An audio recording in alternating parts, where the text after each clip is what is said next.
ఓపెన్గా చాలా దాన్ని ఏమంటారు, అవతల వాళ్ళని గిల్లినట్టయింది. ఏమని, నా బీసీ, నా ఎస్సీ, నా ఎస్టీ, నా మైనార్టీ, నా ఓసీ అనలేదా? నా ఓసీ అనలేదు. అంతే కదా. ఓసీలంతా ఒకటే, మేము అవసరం లేనప్పుడు నువ్వెందుకులే అనుకున్నారు.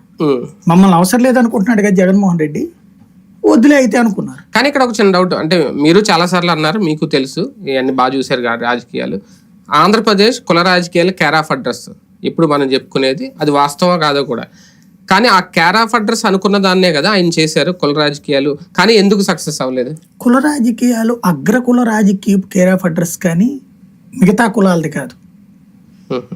వాళ్ళు ఇందులో తమ పాత్ర కూడా కోరుకుంటున్నారు, కానీ వాళ్ళకి రాజ్యాధికారం అన్నటువంటిది కాదు అన్నది కనబడుతుంది.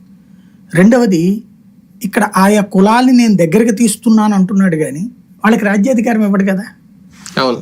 ఇంకోటి, బీసీ, ఎస్సీ, ఎస్టీలు రాజ్యాధికారం అన్నటువంటిది వాళ్ళ ఆకాంక్ష ఇంకా పూర్తి స్థాయి రూపం సంతరించుకోలేదు దక్షిణాదిలో, పర్టికులర్గా చెప్పాలంటే. ఎందుకంటే బీసీ ముఖ్యమంత్రి మొన్న తెలంగాణలో ప్రయత్నించింది బీజేపీ, విఫలమైంది కదా.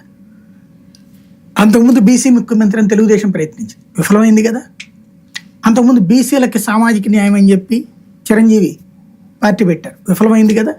ఏంటి అక్కడ ఐక్యత లోపమా? కులాల మధ్య ఐక్యత లోపమా? బీసీని మనం ఒక కులంకి